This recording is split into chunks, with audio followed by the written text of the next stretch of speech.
किसके तो पंख लेके उड़ा चला जाए रे, जहाँ नहीं जाना था ये वही चला हाय रे। হ্যালো এভরিওয়ান, সবাই কেমন আছো? আশা করি সবাই খুব ভালো আছে। তো আমরা রেডি হয়ে নিচ্ছি, আমরা যাব হচ্ছে সিদ্ধেশ্বর বাবাজির মন্দিরে, যেখানে কপিল মুনির আশ্রম। তো ওখানে আজকের তিথিতে বারুণী স্নান হচ্ছে। আজকে হলো 27 তারিখ, বৃহস্পতিবার। আগে থেকে কোনো প্ল্যান ছিল না যাওয়ার জন্য, হঠাৎ করে তোমাদের দাদাভাই ডিউটি থেকে এসে বলছে যে চলো মেলায় গিয়ে আসি, বারুণী মেলায়। তো এখন রেডি হয়ে নিচ্ছি। আর প্রথমে পরেছিলাম গ্রিন কালার কুর্তি, তো গ্রিন কালার ভালো লাগছিল যেহেতু আমরা মন্দিরে যাব, তো তার জন্য এখন একটা রেড কালারের কুর্তি পরে নিয়েছি। আর এখন আমার সাজুগুজু চলছে। আর একটা জিনিস বাকি দিছি, এটা কত? আজকে ভাবিনি যে বারুণী মেলাতে যাওয়া হবে, কারণ আজকে আমাদের একাদশীর পারণও ছিল। যেহেতু আগের দিন উপাস ছিলাম, তাই আজকে শরীরে একটুকু আরাম ছিল না, তাও যাচ্ছি তোমাদের দাদাভাইয়ের টানে। তো বন্ধুরা, তোমরা দেখতেই পাচ্ছ আমরা বেরিয়ে পড়েছি। আর নতুন রাস্তা হয়েছে আমাদের এখানে, আর বাইকটা তুলতে তোমাদের দাদাভাইয়ের খুব কষ্ট। নতুন রাস্তায় মাটি পড়েছে, তো আমাদের উঠান থেকে অনেকটা হয়ে গেছে রাস্তাটা, তো তাই একটু বেশি কষ্ট হয় তোমাদের দাদাভাই। তো আমি এবার উঠে যাচ্ছি বাইকে, আর রোদ দেখে চিন্তা করছি ওকে রেখে যাব না নিয়ে। তো দেখা যাক, ওর পিপির বাড়িতে যাই। নন্দন গতকাল গিয়েছিল ওর পিপির বাড়িতে থাকতে, তো আমি অনেকটা ড্রেস দিয়ে দিয়েছিলাম। আমি ভাবছিলাম যে থাকবে, কিন্তু ও থাকেনি। বিকেল হতেই ও কান্নাকাটি শুরু করে দিয়েছিল, তার জন্য ওকে নিয়ে আসা হয়েছে। আর ঘরে যেগুলি ড্রেস ছিল সব বড়া ছিল, তো আমি ধুয়ে দিয়ে এসেছি। আর তার জন্য এখন যাব ওর পিপির বাড়িতে। তো দেখা যাক নন্দনের পিপির বাড়িতে রেখে যেতে পারি কিনা, কারণ এই রোদের মধ্যে নিয়ে যাওয়াটা আমার মনে হয় না ভালো হবে। আর ওর এমনিতেই সর্দি কাশি জ্বর, তো তার জন্য এসে গেলাম ওর পিপির বাড়িতে। আর ওর পিপি ওকে নিয়ে যাচ্ছে ঘরে, আর আমরা এখনই বেরিয়ে পড়বো। ও বারবার আমার কাছে আসছে ঘুরে ঘুরে। তো বন্ধুরা, কোনো মতে ওকে গড়ে পাঠালাম, আর মনটা খারাপ হচ্ছে, ওকে রেখে যাচ্ছি। তো কি করা যায়, আর কিছু করার নেই। আমরা দুইজন এখন বেরিয়ে পড়বো। এই যে তোমাদের দাদাভাই বাইকটা ঘুরাচ্ছে।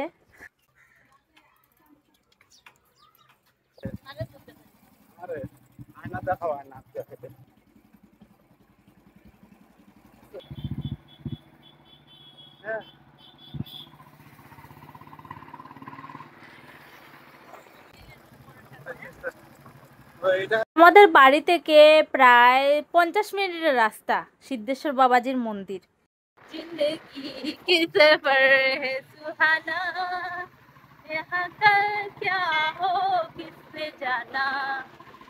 এটা মনে নিয়ম, আমরা এইদিকে যাওয়ার থাকলে ট্রেনটা তো আইব নানি, এদিকে চাই এই রাস্তা দিয়ে আমার বাবার বাড়িতেও যেতে হয়। আর এটাই আমি ওনাকে বলছিলাম, আমরা যতবার যাব এই ট্রেনটা তো আমাদের মিলবেই। এখানে অনেকটা সময় দাঁড়িয়েছিলাম, তারপর গাড়ি ছাড়লো। আর এতটা ভিড় ছিল আজকে রাস্তাতে বারুণী স্নানের জন্য, শুধুমাত্র।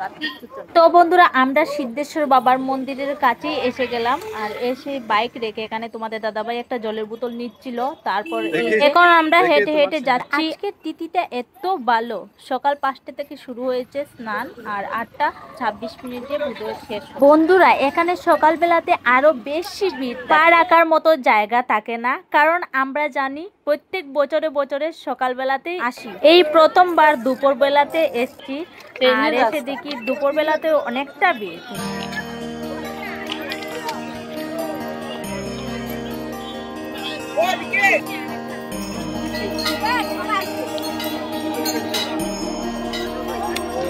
कोई रिश्ता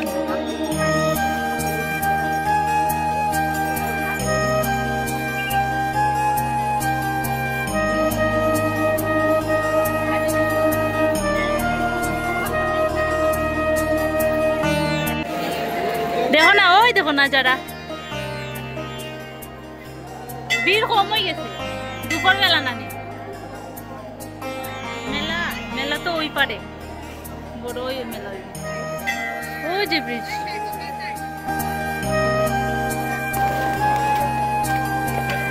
বন্ধুরা তোমরা তো দেখতেই পাচ্ছ আমরা মন্দির হয়ে তারপর মন্দিরের গাড়ির দিকে এই যে নামছি। আর এবার নেমে ডিসাইড করা হচ্ছে যে কোন দিকে স্নানটা করলে ভালো হবে, ভালো করে ভোগটা লাগাতে পারবো মা গঙ্গার এখানে। তো এখান থেকে ডিসাইড করা হচ্ছে।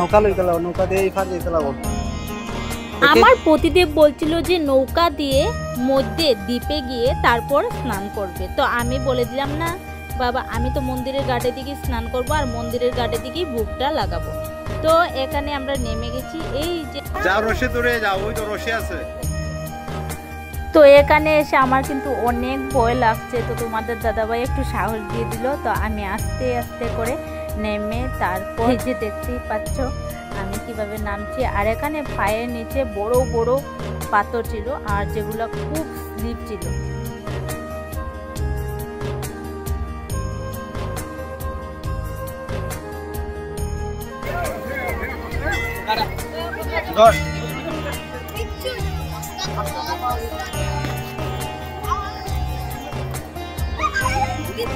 আস্তে আস্তে রাতে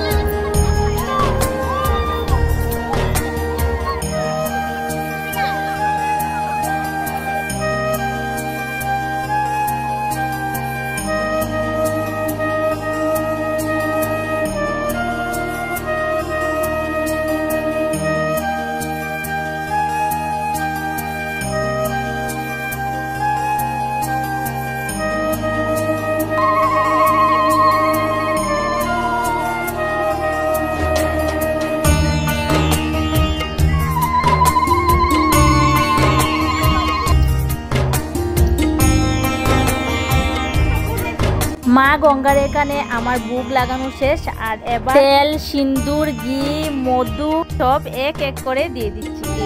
লাস্ট সিঁদুরটা দিলাম।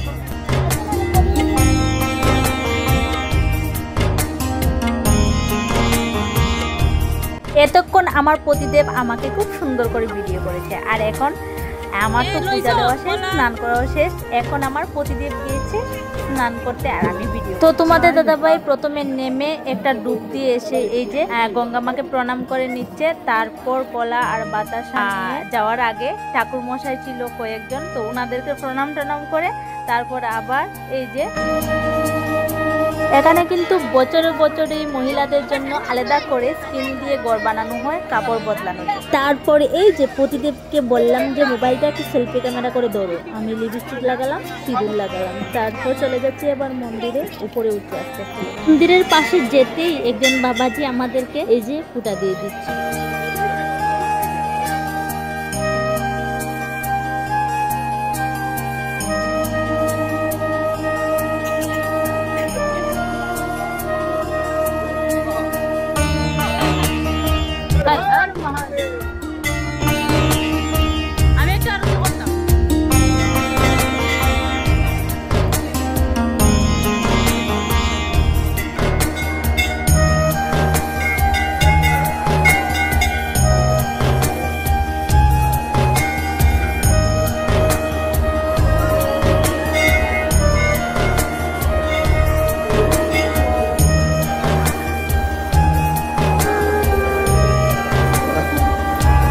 তো বন্ধুরা আমরা সিদ্ধেশ্বর বাবাজির মন্দিরের ভিতরে গিয়ে দর্শন করে এই যে দেখতেই পাচ্ছ বাবাজিদের কাছ থেকে আশীর্বাদ নেওয়া হচ্ছে ঘরের সবার জন্য। তো বন্ধুরা তোমাদের দাদাভাই যতজনের কাছ থেকে পারে, অনেক বাবাজি ছিল এখানে, তাই সব বাবাজিদের কাছ থেকে তো আশীর্বাদ নেওয়া সম্ভব না।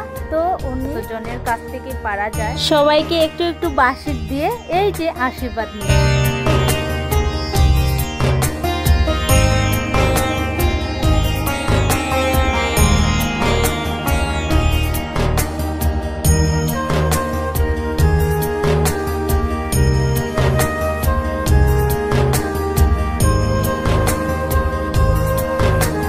আমরা ঘর থেকে বেরিয়েছিলাম প্রায় 1টায় আর এখানে এসে পৌঁছেছিলাম প্রায় 2টায়। আর বন্ধুরা এখন বাজে প্রায় 5টা।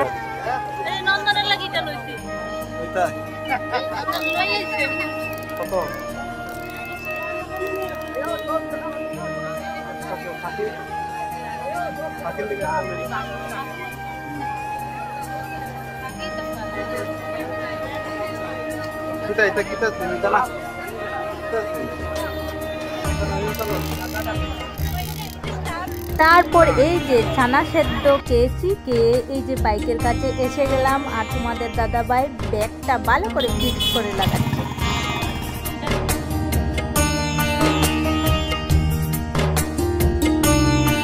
নদীর ওই পারেতে খুব বড় করে মেলাও আজকের দিনও বসেছে, কিন্তু ওখানে যেতে পারিনি।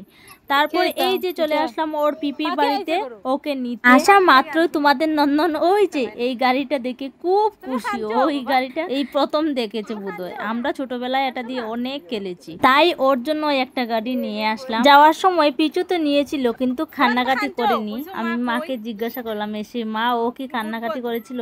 তো মা বললো না। তো ওকে এখন নিয়ে যাব, কারণ মা এসছে ওর পিপির বাড়িতে কয়েকদিন থাকার জন্য, আর গড়ে আমার ছোট যাও বাড়িতে বাপের বাড়ি গেছে, তো তার জন্য আমি নন্দনকে নিতে এসেছি। যেহেতু সন্ধ্যা হয়ে যাচ্ছে, গড়ে গিয়ে সন্ধ্যা দিতে হবে, তো তাড়াতাড়ি করে এখন চলে যাবো। কি আনছি না, চশমা লাগাই আনছি না, আমার ফুটা বলে যে সুন্দর। তারপর এই যে দেখতেই পাচ্ছ আমরা গড়ে চলে আসলাম, আর আমার পতিদেব বলছিল যে তোমার কপালের ফুটাটা এত সুন্দর রয়েছে, আমার তো দেওয়ার লগে লগে। আর বন্ধুরা, তোমরা যারা যারা ভিডিওটা দেখছো তোমাদেরকে বলছি তোমরা ভিডিও দেখো। আমি একজন হাউস ওয়াইফ, কত প্রবলেমের মধ্যে দিয়ে এই ভিডিওগুলো বানাই তোমাদের। প্লিজ বন্ধুরা চ্যানেলটাকে সাবস্ক্রাইব করে রাখো, আর লাইক করো, কমেন্ট করো।